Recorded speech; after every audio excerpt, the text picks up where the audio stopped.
Hello, everyone, and welcome back to English with Liam and Olivia. Yes, welcome. We are so genuinely happy you are here with us today. This is the podcast where English feels real, warm, and part of your actual everyday life. No pressure, no heavy lessons, just honest conversations that help you grow in a real and lasting way. And today, we have an episode that might genuinely change how you feel about something that has been holding you back. Something that almost every English learner fears, something that causes so much unnecessary pain and hesitation. But something that is actually not your enemy at all. Something that is, in fact, one of your greatest teachers. Today, we are talking about mistakes and why making them is not just okay, it is essential. This one is going to feel like a relief. Let us get into it. So today, we are reframing something completely. We are taking mistakes, the thing you have probably been trying to avoid, the thing that makes you nervous before conversations. The thing that makes you replay moments in your head afterward and cringe. And we're going to show you that mistakes are not the obstacle to your English growth. They're the engine of it. That the learners who improve the fastest are not the ones who make the fewest mistakes. They are the ones who make the most mistakes and keep going anyway. And that avoiding mistakes is actually the thing that slows you down the most, not the mistakes themselves. This is going to shift something real for many of you, and we are so glad you are here to hear it. We're going to look at three things: how mistakes actually work in the brain and why they are so powerful for learning, the difference between productive mistakes and unproductive ones, and how to change your relationship with mistakes so they become fuel instead of fear. Let's start. Let us begin with the first thing: how mistakes actually work in the brain and why they are so powerful for learning. Because understanding this changes everything. Once you understand what a mistake actually does inside your brain, fear of it starts to dissolve. When you make a mistake in English, something very specific happens neurologically. Your brain registers that something went differently than expected. And that mismatch, that moment of things not going as planned, triggers a heightened state of attention. Your brain essentially says, wait, something happened here. I need to pay more attention to this. I need to remember this for next time. And in that heightened state of attention, learning becomes significantly more efficient than it ever is during normal study. Think about it this way. You can read a word in a vocabulary list 20 times and barely remember it. But if you use that word incorrectly in a real conversation and someone gently corrects you, you remember it for years. Because the mistake created an event, and the brain stores events much more effectively than it stores passively received information. The emotion of the mistake, the slight embarrassment, the realization, the correction, all of these together create a memory that is far stronger than any study session could produce. Think about a real situation. You're in a meeting and you say something like, I agree with that, instead of, I agree with that. A kind colleague smiles and naturally says, I agree too. You notice, you feel it. The correct form lands in your memory with enormous force. And the next time that situation comes up, your brain has a vivid memory to draw on, not a studied rule, but a lived experience. And lived experience is how fluency is actually built, not through rules studied in isolation, through moments lived in context. Another real situation. You're on the phone trying to make an appointment. You use the wrong word. There's a small misunderstanding. You clarify. You find the right way to say it. The call ends successfully. And the next time you need to make an appointment on the phone, you not only remember the right words, you remember the whole experience, the way through the confusion, the solution you found. That memory is a resource, not a wound. It's a map of how to navigate that situation successfully. And the learner who never makes that mistake because they avoid phone calls in English, they have no map. They have no resource. They have only the fear of the unknown. This is why mistake makers improve faster than mistake avoiders. Every single time, in every study on language acquisition, in every real-world observation. The learners who take risks, who say things even when they're not sure, who try new words and new structures even when they might get it wrong, those learners consistently outpace the careful, cautious ones. Not because mistakes are magic, but because mistakes create the conditions for real learning. Heightened attention, emotional engagement, memorable correction, all working together. Think about a child learning to walk. They fall. A lot. And every fall is information. Not information about how bad they are at walking, information about balance, about what works, about what to try differently next time. And they integrate that information rapidly because falls are memorable and because falls don't stop them. They get up and try again. And very quickly, through all that falling and all that trying, they are walking, and then running, and then jumping. They didn't learn to walk by studying the theory of balance. They learned by doing and failing and doing again until the doing became natural. Your English is exactly the same. You learn it by using it. And using it means sometimes getting it wrong, and that is not a problem. That is the process. And the process is the only path. There is no other path to fluency. Not through study alone, not through preparation alone. Through use, including imperfect use, especially imperfect use. Now say it with us. Everyone listening, repeat this out loud. Every mistake I make is making my English stronger. I welcome mistakes because they're how I learn. Say it again with full belief. Every mistake I make is making my English stronger. I welcome mistakes because they are how I learn. That's not a positive affirmation. That's neuroscience. That's how your brain actually works. And now you know it. Let that knowledge change how you approach every English conversation from today forward. Now, let's talk about the second thing. The difference between productive mistakes and unproductive ones. Because while all mistakes are valuable, the way you respond to mistakes makes an enormous difference in how much you learn from them. And there are two very different ways to respond. One that extracts the maximum learning from every mistake, and one that wastes the learning opportunity entirely. Let's start with the unproductive response. This is what most learners do, and it's completely understandable.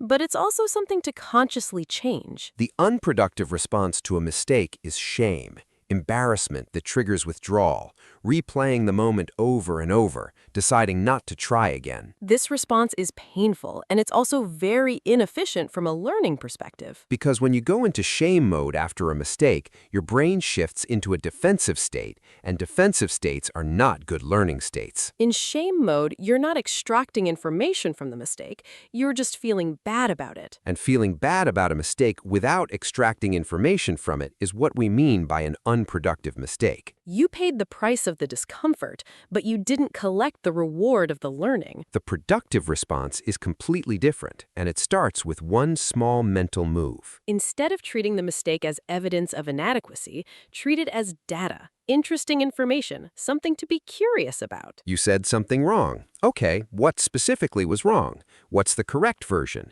Why does the correct version work the way it does? Can I use this correct version in 3 different sentences right now to make it stick?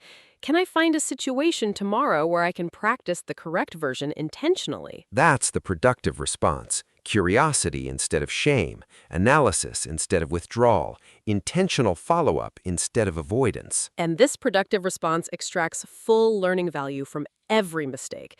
The discomfort was the same, but the outcome is completely different. Think about a real situation. You mispronounce a word in front of people you respect. The old response, go red. Apologize excessively. Speak less for the rest of the day to avoid more mistakes. The new productive response, notice the correction, note the correct pronunciation, practice it quietly later, use it deliberately in the next conversation. Same mistake, but the new response turned it into genuine, lasting improvement.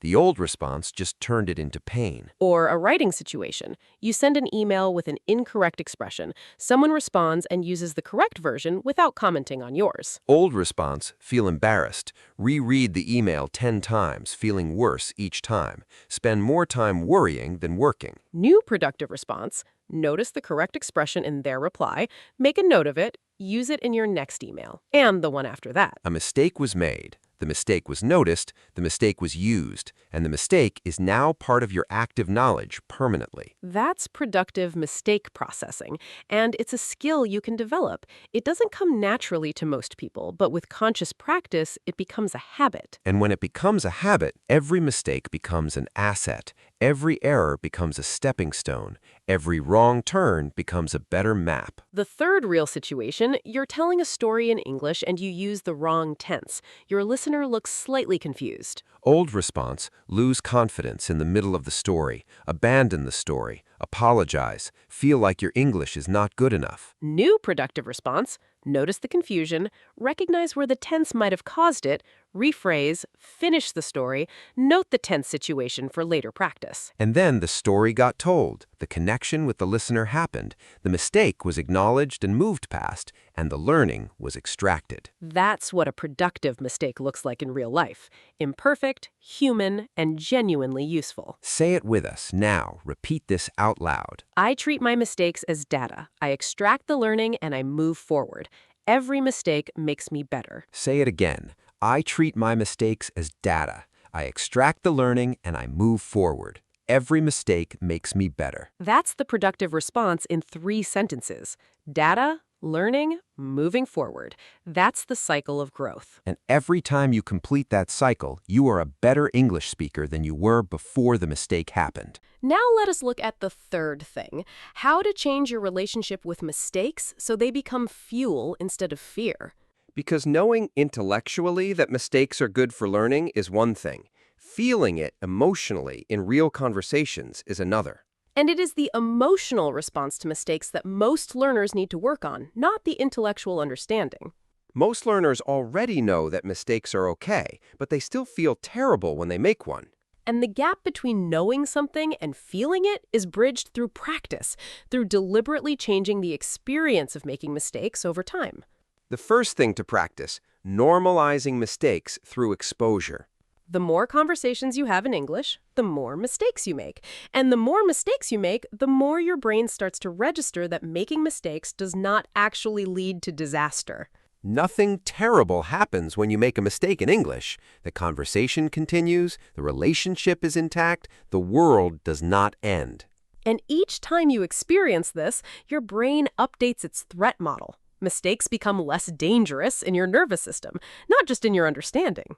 Think about someone who has their first English conversation at work. They make 3 mistakes. They feel terrible. Then they have 10 conversations. They make mistakes in most of them. Nothing terrible happens. They start to feel slightly less terrible about it. Then they have 50 conversations. Mistakes happen regularly. They barely notice the discomfort anymore because their brain has learned that mistakes here are safe. That is exposure therapy applied to language mistakes, and it works. But it requires volume. It requires enough conversations that the safety of mistakes becomes emotionally real. So increase your volume of English conversations, even short ones, even uncomfortable ones. Everyone adds to the evidence that mistakes are survivable and valuable. The second thing to practice, reframing the audience. A lot of the fear around mistakes is actually fear of judgment. What will the other person think of me when I make a mistake? And here's a truth that most learners do not fully absorb. The vast majority of people you speak English with are not evaluating you. They're focused on the content of the conversation, on what you're saying, on their own thoughts and responses. The harsh internal critic judging every word you say exists only inside your own head. It is not in the room with the other person. And even the people who do notice a mistake, almost all of them think the same thing. Good for them for trying. I have so much respect for someone learning a language. Because most people who speak only one language know how hard learning another one is, and they admire the attempt, not judge the imperfection. So when you feel the fear of judgment before a conversation, reframe the audience. These people are on my side. They want me to succeed. They're not waiting for me to fail. And hold that reframing throughout the conversation. Your audience is kind, even if your inner critic is not. The third thing to practice, celebrating attempts, not just successes. Most learners only feel good about an English interaction when it goes well, when they said things correctly, when they were understood easily. But this means they only feel good occasionally, and they feel bad about all the messy, imperfect in-between times. What if instead you celebrated the attempt itself, not the outcome, the courage of showing up and trying? I had a conversation today. That deserves credit. I tried to use a new word today, even though I wasn't sure about it. That deserves credit. I made a mistake today and I kept going instead of stopping. That deserves enormous credit. Celebrating the attempt shifts your emotional experience of language learning away from performance and toward process. And when you're in process mode, every day has something to celebrate because every day you attempt something in English.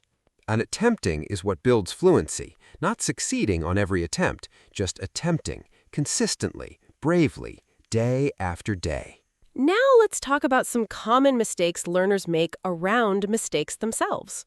The first mistake about mistakes, focusing on never making the same mistake twice as the measure of improvement. Many learners beat themselves up when they make a mistake they have already made. I already knew that was wrong. Why did I do it again? But this misunderstands how language acquisition works. Knowing something and using it correctly under real conditions are different skills.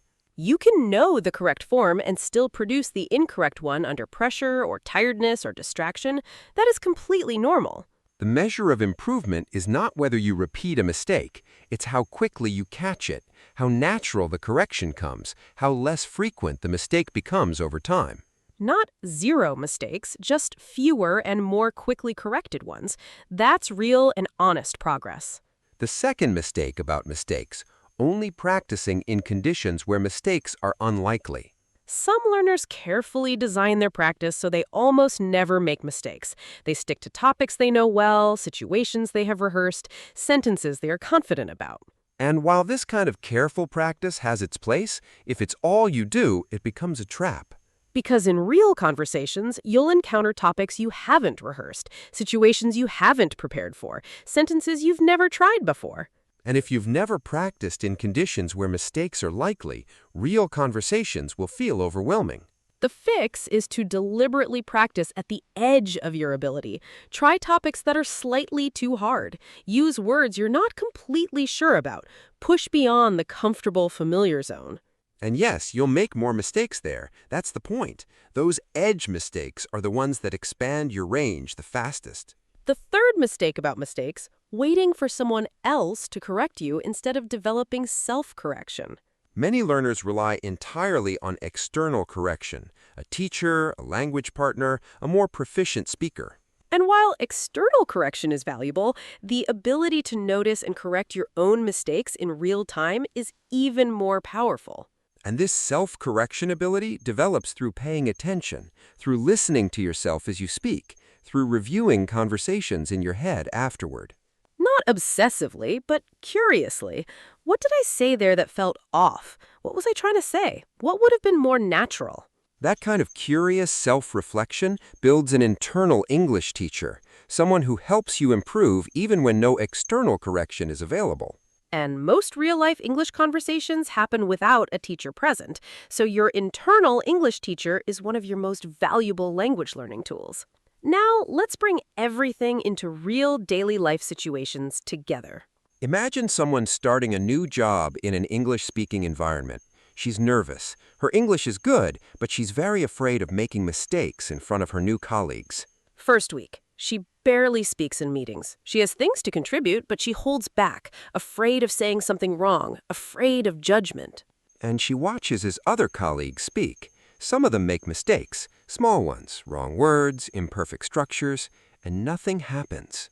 People respond to the content. The conversations move forward. The mistakes do not define anyone. Second week, she tries something small. She makes a comment in a team meeting. It's slightly imperfectly phrased. And the response is to her idea, not to her phrasing. The meeting continues, her idea is discussed, she has contributed. She extracts the learning from the slightly imperfect phrasing. She practices the better version later that evening. Third week, she speaks more, makes more mistakes, extracts more learning, keeps going. 3 months later, she's one of the most active contributors in meetings. Her English is visibly better than when she started, not because she was careful, because she was brave. And the colleagues who watched her journey think simply, what an impressive person, what determination, what growth. They don't remember the imperfect phrasing from week 2. No one does, except her, and she's grateful for it now because it was a brick in the foundation of where she stands today. Now let's try a social and personal situation. Someone is trying to build friendships in a new city where English is the main language. They go to a social event. They try to join conversations, and in one conversation, they use an expression incorrectly. The group laughs, not unkindly. It was genuinely funny how the expression came out. Old response, mortification, leave the party early, decide not to go to social events for a while. New response, laugh with them. Ask what the correct expression is. Use it correctly immediately in a playful way. The group responds warmly. The mistake became a connection point, a moment of shared laughter, a reason to remember this person. And by the end of the evening, that person has made 2 new friends who remember them fondly for the moment the expression went wrong and they laughed about it together. The mistake was not an obstacle to connection. It was the vehicle of it. Because mistakes make us human, and humans connect with humans, not with perfect performances. Now let's try one more, a deeply personal situation. Someone is trying to maintain a relationship across a language barrier.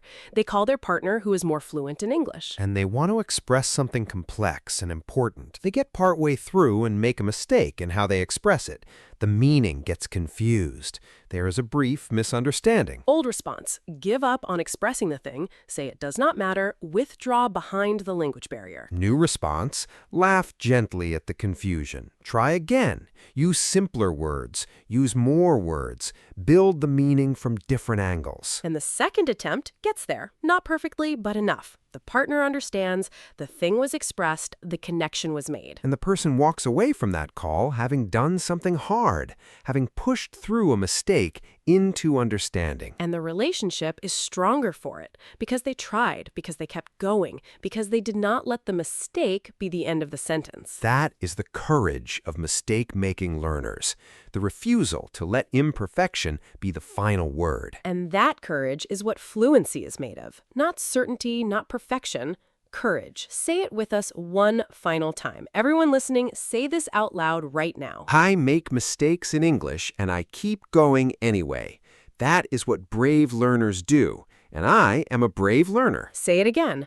I make mistakes in English, and I keep going anyway. That is what brave learners do, and I am a brave learner. That sentence is true. Every person listening right now is a brave learner because you're here, because you're trying, because you're choosing to grow. And brave learners who keep going always get where they are going. Always. Let us bring everything together now. The first thing we explored, mistakes work powerfully in the brain because they create heightened attention and memorable emotional experiences. The mistake learner always outpaces the mistake avoider because mistakes are the engine of real learning. The second thing, productive mistakes are ones you treat as data. You notice them, you analyze them, you practice the correction, and you use the learning intentionally. Unproductive mistakes are ones you only feel bad about without extracting the information. The third thing, your relationship with mistakes changes through exposure, reframing, and celebrating attempts. Volume of conversations normalizes mistakes emotionally.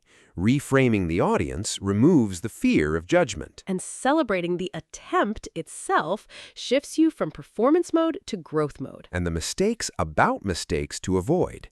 Do not measure yourself by whether you repeat mistakes. Measure by how quickly you catch them and how much less frequent they become. Do not practice only in comfortable conditions. Push to the edge of your ability where the most powerful mistakes happened. And develop your internal English teacher through curious self-reflection, not obsessive self-criticism.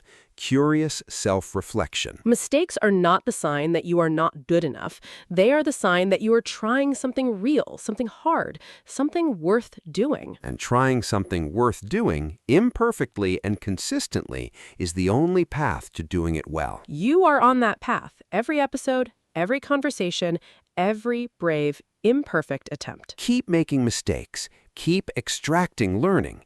Keep going. We are so incredibly proud of every single learner who keeps going. And that's all Fluency ever asked of you. Not perfection, just keep going. If today's episode changed how you think about mistakes in English, please give it a like right now. And if you're not yet subscribed, please join our family today. A brand new episode is ready for you every single day. Thank you so much for being here with us. Every single listen truly means the world to us. This has been English with Liam and Olivia. Simple English, real conversations, daily practice. Take care of yourselves. Keep making mistakes. Keep growing. We'll see you in the very next episode. Bye, everyone. Bye!